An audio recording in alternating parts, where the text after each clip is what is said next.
Notas sobre o grau mais elevado da vida mística, páginas de 275 até 279.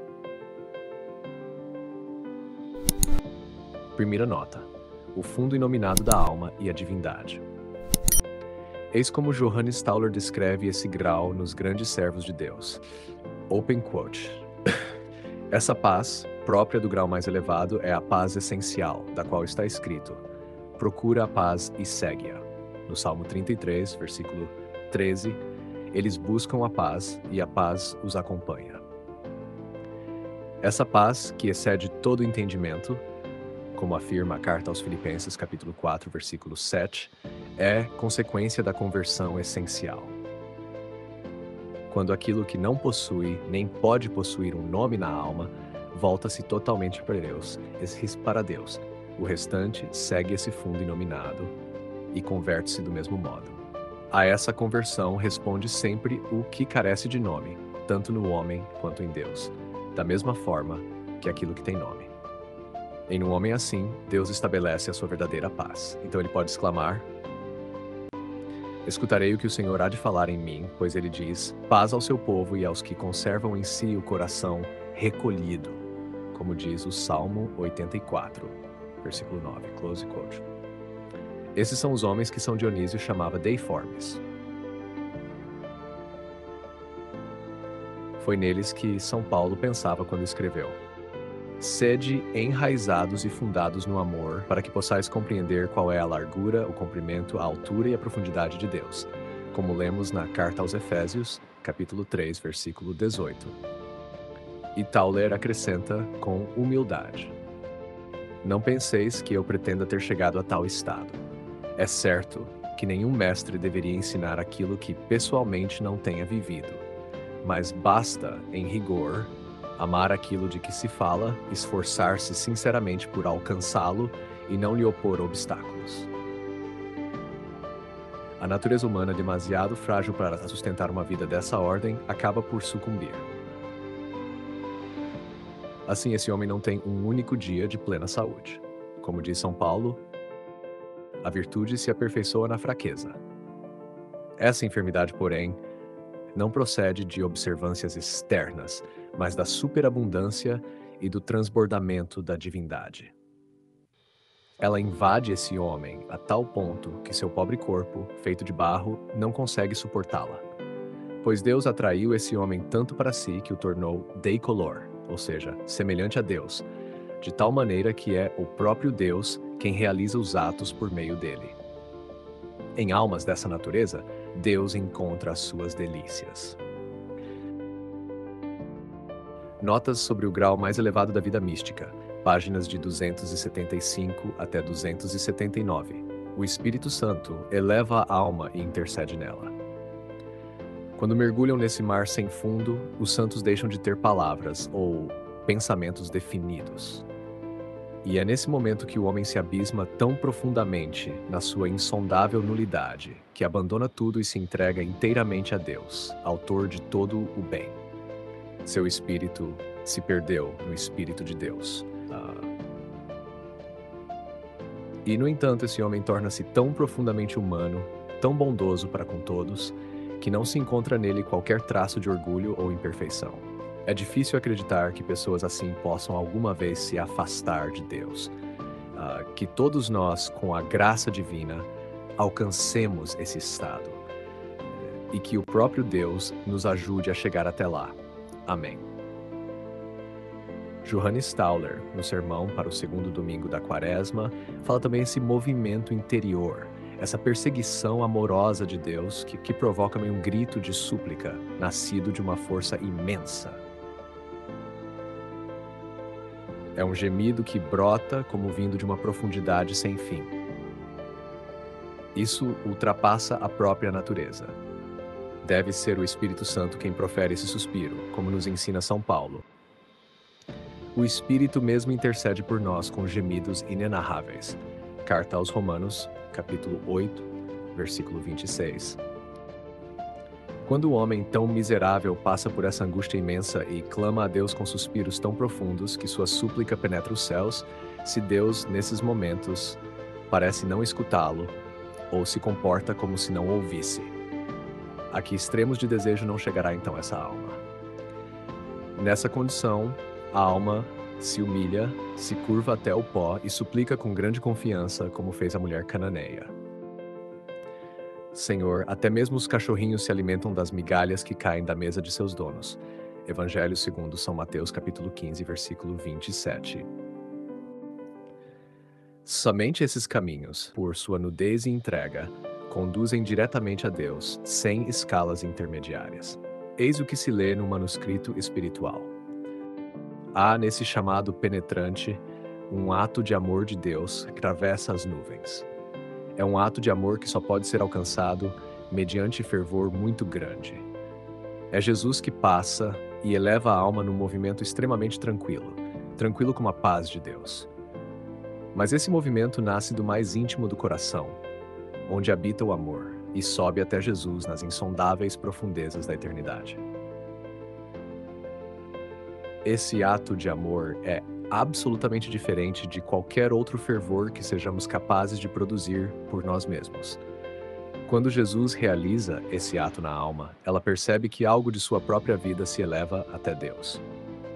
Já não é tanto o Senhor quem, com um toque divino, penetra as profundezas da alma, mas sim a própria alma, que, elevada por ele, se lança com suavidade incomparável até o seio de Deus. É um ato de amor que só Deus pode suscitar nela. E sempre, sem tardar, tais atos de amor são seguidos por cruzes pesadas. Mas, mesmo assim, tudo se cumpre maravilhosamente, pois a alma vai sendo conformada ao seu Senhor crucificado.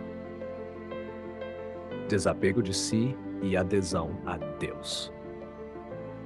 Uma alma que parece aproximar-se desse estado escreveu estas palavras que recordam as experiências de Tauler. Sinto às vezes na oração esse sair de mim mesmo que transporta todo o meu ser para o ser para um outro. Isso acontece sem qualquer violência, mas com uma força suave e com o doce e total consentimento da vontade. Essa é a minha parte. Mas que parte corresponde ao Senhor nisso tudo? Ao fim desse movimento, se é que posso chamá-lo assim, pois esse movimento é contínuo na oração, senti como se dois braços poderosos me envolvessem. Era o abismo que se fechava sobre mim, mergulhando-me em suas profundezas infinitas. Como um navio que afunda no oceano, as águas se abrem para acolhê-lo e logo se fecham sobre ele. Claro, vamos trabalhar com atenção e reverência na tradução e adaptação do seu texto, conforme as diretrizes para audiolivro católico meditativo. Abaixo está a versão traduzida, formatada com pausas e estilo devocional. Notas sobre o grau mais elevado da vida mística. Adaptação meditativa do original em espanhol. Trecho contemplativo sobre a união da alma com Deus. Algo semelhante acontecia comigo. Todo o meu ser desejava romper esses impedimentos e precipitar-se no outro. Ainda que muitas vezes eu nada fizesse durante a oração, sempre percebia esse movimento secreto e imperceptível que parecia querer arrastar-me até onde não posso ir. Todas as graças, todos os impulsos sobrenaturais nascem dessas profundezas onde Deus age e me conduzem literalmente a esse abismo infinito. É o próprio Deus em mim que me leva até Ele, retirando-me de mim mesmo. Às vezes a graça permanece como que incompleta, detendo-se à porta de uma graça de união plena. Se a graça sempre alcançasse seu termo natural, aconteceria o abraço de dois espíritos num silêncio de eternidade. Mas eu permaneço à porta.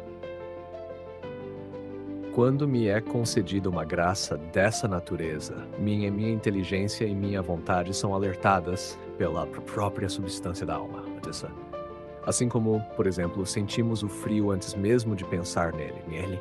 Essa experiência física precede o julgamento do espírito. Do mesmo modo, a experiência sentida na substância da alma. Ao falar da substância da alma, refiro-me sob uma perspectiva experimental e mística, não filosófica. Antecede a ideia consciente do dom recebido. Pelo contrário, se voluntariamente decido tocar um objeto que sei estar gelado, a ideia do frio vem antes da experiência sensível dele. Da mesma maneira, minha vontade e inteligência podem, num instante, despertar a experiência adormecida no fundo da alma, que apenas aguarda um impulso para se manifestar. Nas horas de impotência e vazio, acontece-me intensificar voluntariamente minha oblação, e esse ato provoca, de tempos em tempos, uma espécie de despertar. 4. Diversos sentidos do título de esposa. Falando sobre a união transformante, consideramos conveniente, após certas observações recebidas, apontar o seguinte: algumas almas muito amantes, muito provadas e cheias de generosidade vivem no mundo profundamente unidas a Deus. Seria fácil ao seu diretor espiritual pensar que já entraram na união transformante. Contudo, pode haver nesse juízo uma precipitação considerável. Antes de alcançar o matrimônio espiritual, é necessário que a alma escolhida se torne, antes de tudo, uma esposa, como é uma religiosa que professa seus votos após o período de provações e generosidade do noviciado. Poderia haver um erro grave de interpretação se um diretor espiritual, ou mesmo a alma dirigida, entendesse esse título de esposa, às vezes recebido em uma palavra interior, no sentido pleno da união transformante. É imensa a diferença entre esposa, no sentido comum de qualquer religiosa professada, e esposa, no sentido místico e profundo, em que o foram Santa Catarina de Sena ou Santa Teresa de Jesus. Além disso, mesmo nesse grau mais elevado, a alma perfeita, ainda que tenha sido confirmada na graça, não pode considerar que já chegou ao seu fim último. Pois enquanto não exalar o último suspiro, ela ainda está a caminho, ainda que em caminho real e consolador, já podendo repetir com São Paulo: não que eu já tenha alcançado a perfeição, mas prossigo em minha carreira. Carta aos Filipenses, capítulo 3, versículo 12. Uma alma muito amada por Deus é chamada, responde e se entrega. Está cheia de generosidade, ama profundamente, é pura e suas cruzes são pesadas.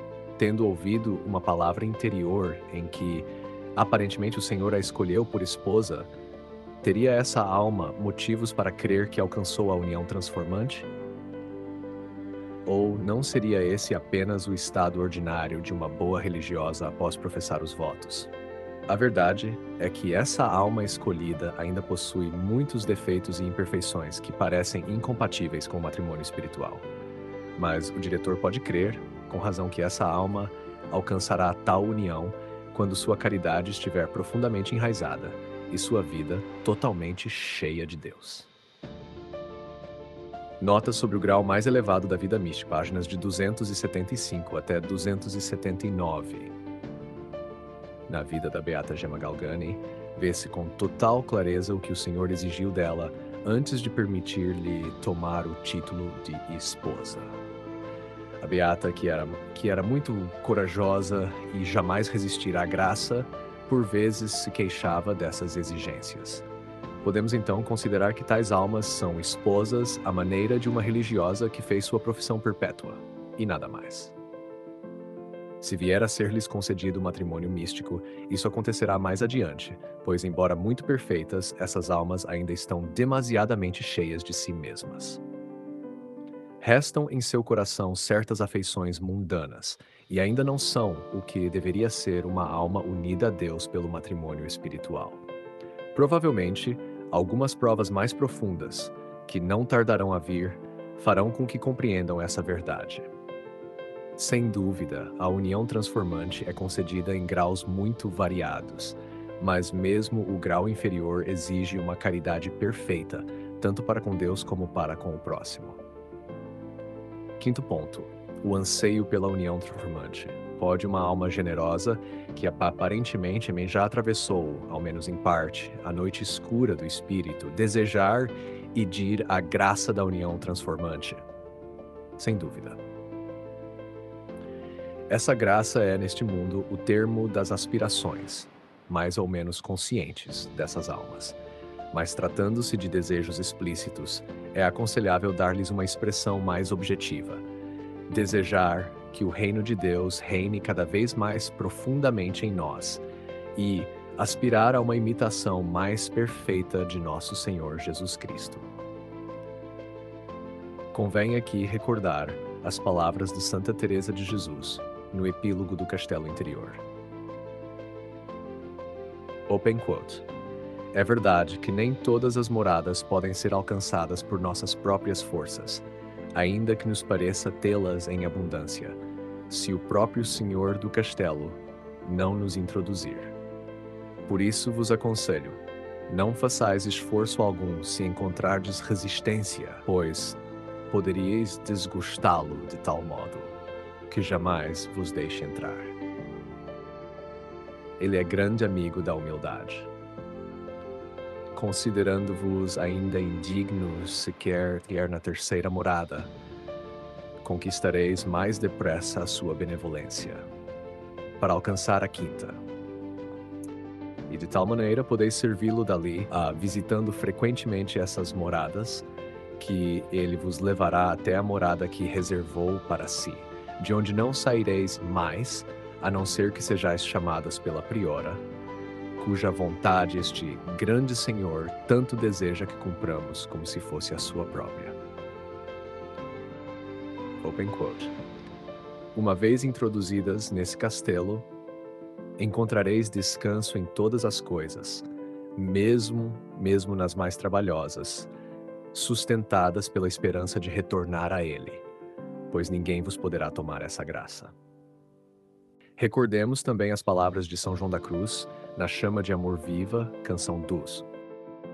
Ó almas que desejais andar seguras e consoladas nas coisas do Espírito.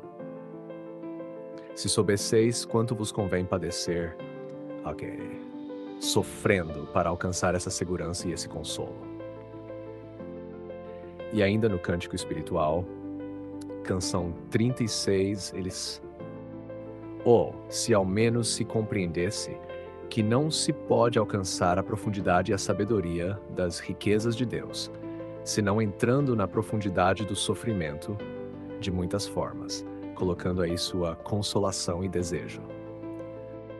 E como a alma que deseja a sabedoria divina deve, antes de tudo, desejar o sofrimento, para assim penetrar nessa sabedoria, na profundidade da cruz. Desejar entrar por essa via é privilégio de poucos, mas desejar os deleites que dela provém, isso muitos o fazem.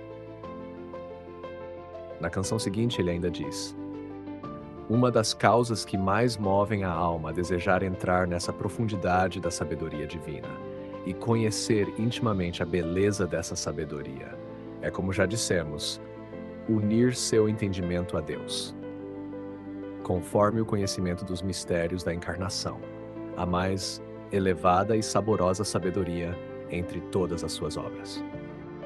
E não é possível ter conhecimento claro desses mistérios sem antes penetrar na profundidade dessa sabedoria e da experiência dos sofrimentos. É, pois, muitíssimo desejável essa união que já é prelúdio do céu. Ver o texto completo do Cântico Espiritual citado no final deste apêndice. A intimidade dessa união transformante. É preciso observar que a intimidade da união transformante sempre procede de uma graça operante absolutamente superior. São Tomás de Aquino afirma, ao falar da graça operante em geral, em contraste com a graça cooperante, que seus efeitos não são atribuídos a nós, mas a Deus, pois não é o nosso espírito que aqui se move, mas sim é movido por uma inspiração especial. Summa Theologica. O ser humano presta seu consentimento livre a essa graça, mas o impulso primeiro vem de Deus. A vontade humana continua existindo, assim como continuará no amor beatífico da eternidade. Jamais é absorvida por Deus, como afirmam erroneamente os panteístas, mas permanece em um estado que São João da Cruz descreve com palavras sublimes no Cântico Espiritual, capítulo 38. Ainda que a vontade da alma não esteja perdida, está tão fortemente unida com a força da vontade de Deus, com a qual ela é amada, que ela ama a Deus com a mesma intensidade e perfeição que é amada por Ele.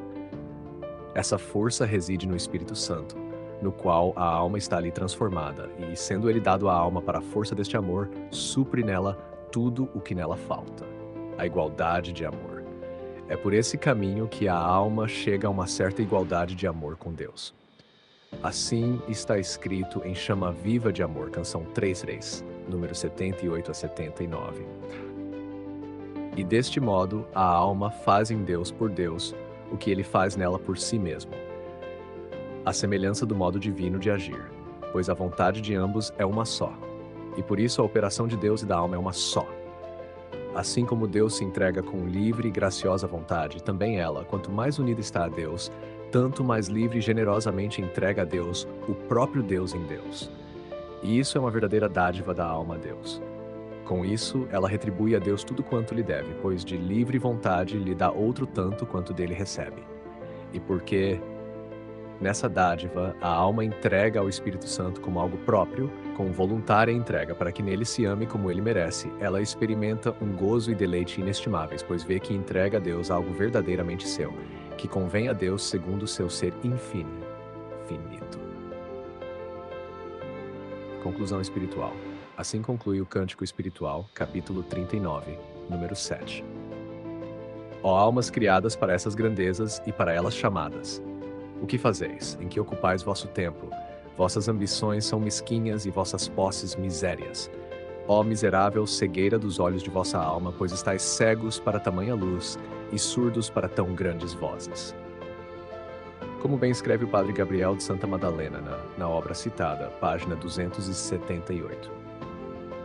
Este chamado, dirigido pelo santo a todas as almas, demonstra que ele não considera como extraordinárias as sublimes experiências que acaba de descrever. A eclosão do germe da vida sobrenatural, que é a graça santificante em nós, deve estar ao alcance de todos os que possuem essa mesma graça. Notas explicativas para meditação e compreensão espiritual. 1. Fundo inominado da alma e aquilo que não tem nome em Deus. Refere-se à dimensão mais profunda da alma, onde ela já não age por si mesma, mas é totalmente movida por Deus. Essa linguagem mística aponta para uma união silenciosa, além dos sentidos e das palavras, onde a alma repousa em Deus de forma inefável. 2. Conversão essencial. É a transformação interior mais profunda, em que todo o ser se volta a Deus, não apenas nas intenções ou sentimentos, mas no próprio centro espiritual da alma. 3. Deiformes e deicolor. São expressões que descrevem almas tão unidas a Deus que refletem sua imagem e vontade. Ser deiforme é participar da forma divina. Ser deicolor é agir de tal modo que Deus mesmo realiza os atos por meio da alma. 4. A paz que sobrepuja todo o entendimento. É um dom divino que não depende das circunstâncias externas, mas que brota do coração profundamente unido ao Espírito Santo. 5. Gemidos inenarráveis do Espírito. Romanos 8:26. Significa que em certos momentos o Espírito Santo intercede na alma com suspiros tão profundos que não podem ser expressos por palavras humanas. 6. União transformante e matrimônio espiritual. A união transformante é a mais elevada forma de comunhão com Deus na Terra. O matrimônio espiritual é o símbolo usado por grandes místicos como Santa Teresa d'Ávila para descrever essa fusão de vontades. Mas ela não anula a liberdade da alma, que continua a amar e a consentir com a graça. 7. A alma é levantada a Deus como por asas. Trata-se de uma ação sobrenatural onde, suavemente, a alma é atraída ao alto, ao coração de Deus, sem esforço violento, mas com abandono e docilidade. 8. Estado de esposa versus matrimônio místico. Nem toda alma que se sente chamada de esposa já vive o matrimônio espiritual. Assim como na vida consagrada há etapas de formação antes dos votos perpétuos, também na vida mística há amadurecimento antes da união plena. 9. Castelo interior, Santa Teresa. A alma percorre várias moradas interiores até chegar à mais profunda, onde Deus habita de modo especial. A união plena só acontece se o próprio Senhor a introduzir ali. 10. Espessura do padecer. São João da Cruz. Para chegar à união com Deus, a alma deve passar pela noite escura e por sofrimentos que purificam. Esse caminho doloroso prepara o espírito para receber a sabedoria e o amor divinos. 11. Gracia operante, segundo São Tomás. É aquela pela qual Deus age diretamente na alma, sem iniciativa prévia dela. Ela move a vontade de forma livre, mas sem que a alma seja autora desse movimento. 12. Igualdade de amor. A alma transformada ama a Deus com o próprio amor que recebe dele. Ela o oferece a si mesmo no Espírito Santo de maneira misteriosa e sublime. 13. Chamado universal à santidade. A vocação à união com Deus não é reservada a poucos místicos extraordinários. Todos os batizados são chamados a crescer na graça, que já contém em germe essa possibilidade. Queridos ouvintes, chegamos ao fim deste audiolivro e quero expressar minha profunda gratidão a todos que permaneceram conosco até aqui. Sua dedicação em acompanhar essa obra é um verdadeiro sinal de busca pela sabedoria e pelo crescimento espiritual. Que o conteúdo ouvido possa nutrir sua alma e fortalecer sua fé. Aproveito para convidá-los a explorar as playlists do canal Caminho Católico, onde vocês encontrarão outros tesouros espirituais. São obras que podem acompanhar e iluminar sua jornada, como Castelo Interior de Santa Teresa de Jesus, Confissões de Santo Agostinho, Palavras Bíblicas com o Evangelho comentado por grandes eclesiásticos, Filoteia de São Francisco de Sales, Tratado da Verdadeira Devoção à Santíssima Virgem de São Luís Maria de Montfort, A Imitação de Cristo de Tomás de Kempis e As Três Idades da Vida Interior do Padre Garrigou Lagrange. Cada uma dessas obras oferece um caminho profundo de reflexão e conversão, e espero que possam encontrar nelas a mesma riqueza espiritual que proporcionaram a tantas gerações. Nosso canal está sempre aberto para quem deseja aprender e crescer na fé. Continue nos acompanhando e compartilhando essa jornada espiritual. Mais uma vez, obrigado por sua presença e que Deus abençoe a todos.